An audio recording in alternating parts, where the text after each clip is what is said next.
សិតពីបែបអ្នកគ្នាបាទហើយថ្ងៃហ្នឹងគឺខ្ញុំមានកម្រងអ្នកទាំងអស់គ្នាគឺទៅប្រេងជាមួយនឹងអាកូរ៉ាអ្នកទាំងអស់គ្នាតាមសំណពរបស់គ្នាយើងអញ្ចឹងណាហើយអាកូរ៉ាក៏ធ្លាប់ចេញវីដេអូដែរក៏ធ្លាប់និយាយថាខ្ញុំមិនអាចប្រេងគាត់ជាលើកទី3បានទេអ្នកទាំងអស់គ្នាប៉ុន្តែគឺខ្ញុំមានដៃគូសហការនេះគឺ TDG អាសយគុនធីមខ្ញុំអញ្ចឹងណាហើយខ្ញុំយក account TDG B ញ៉ាយកទៅលេងអ្នកទាំងអស់គ្នាហើយខ្ញុំអាសយគឺរៀបចំធ្វើការហៅខ្ញុំអ្នកទាំងអស់គ្នាបាទឬក៏ខ្ញុំសុំគាត់ចូលអ្នកទាំងអស់គ្នាហើយឥឡូវគាត់ហៅខ្ញុំអ្នកទាំងអស់គ្នាយកមកយើងចូលមើលមើលតើការាគាត់ដូចខ្ញុំប៉ុណ្ណាអ្នកគ្នាចុយគេអូគិនវ៉ាន់ទៀតម៉ែ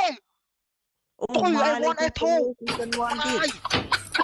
ហើយធូទៀតអូម៉ែអើយមិនទៀតចុយប្រូថាហៅមើលចំប្រូនំផែទឹកដៃសាហាវមើលម៉ែស្ទើ A1 F2 ហើយមិនទៀតដល់ឡាស្រួល skin no skill ទេអាប៉ែហ្នឹងបានតែក្បាលមន់បានតែ F2 ស្អីគេបានតែ skin no skill ទឹកដៃស្រួលដូចអ្នកទៅលេងហ្គេមចឹងដើរ work ដូចតកើបាក់ខ្នងចឹងមែនតើមកណាក្រៃសាកប្រហើយសាកជាមួយប្រហើយខ្លាចអីមែនតើមិនមកមួយស្មើប្រហើយនេះមែនតើខ្ញុំកៅខ្ញុំអត់មាន skin បែនប៉ុន្តែខ្ញុំមិនមែនកាអីយល់តែ F1 នេះចេញមកអ៊ូត skin ខ្ញុំហ្មងតែទឹកដៃមិនបាច់និយាយទេទឹកដៃទៅជឿនចំមកគេនេះចំលេង PC ទៀតទេសំខាន់លេង PC អូសំខាន់លេង PC អូសង្ស័យ PC ហ្នឹងដាក់ mode ទៀត PC 100វាហើយឥឡូវល្បី mode ច្រើនណាស់លេងប៉ះ mode រហូតមែនតាសង្ស័យងាប់ហើយសង្ស័យ mode មើល KD មើលកំដីលយមិន idol KD ធំទៀតអើយ mode ទេឥឡូវហ៊ានលេងអត់ឥឡូវហ៊ានមួយស្មើ300អរិ season 1ថាក្រៃសំដីលយតោះខ្លាយដាក់ប្រហើយយ៉ាដាក់ប្រហើយឥឡូវហ៊ានមួយស្មើហ៊ានមួយស្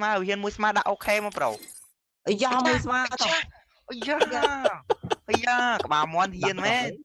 តោះឥឡូវទៅប្រហើយចូលប្រហើយអូខេទាំងអស់គ្នាឥឡូវគឺយើងបានមកដល់ក្នុងហ្គេមអ្នកនេះបាទមិនគឺសំដីអាការ៉ាគឺលយខ្លាំងមែនតើបងប្អូនយើងខ្ញុំអស់ចិត្តខ្ញុំនឹកស្មានថាអាការ៉ាគាត់ហ៊ានដល់ថ្នាក់ហ្នឹងអ្នកគ្នាសំដីគាត់បានប៉ុន្តែអ្នកគ្នាមួយទៀតខ្ញុំក៏មិនប្រកាសថាបានឈ្នះគាត់ដែរដោយសារតែគាត់លេងអា Presil បើតាមបងប្អូនគឺដឹងហើយគឺគិចក្បាលគឺលឿនខ្លាំងមែនតើលុះត្រាតែយើងលេងមួយគាត់ឬក៏តកកលឿនហើយកុំចាញ់ពេកតែយើងចាញ់លឿនហ្នឹងគាត់ដាក់ដឹងអត់ទាំងហើយអ្នកគ្នាបាទយើងចាំមើលមកខ្ញុំអាចទប់គាត់បានប្រហែលខៀលអ្នកគ្នាហើយឬក៏យើងឈ្នះឬចាញ់ទស្សនាដល់ចប់ដឹងហើយអ្នកបងប្អូនយើងបាទ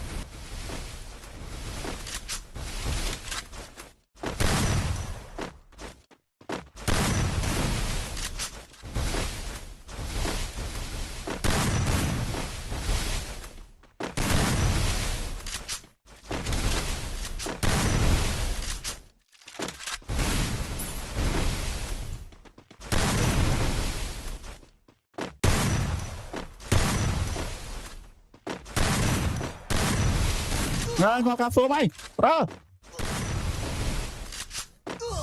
ងាប់ក្រាសួរប្រើ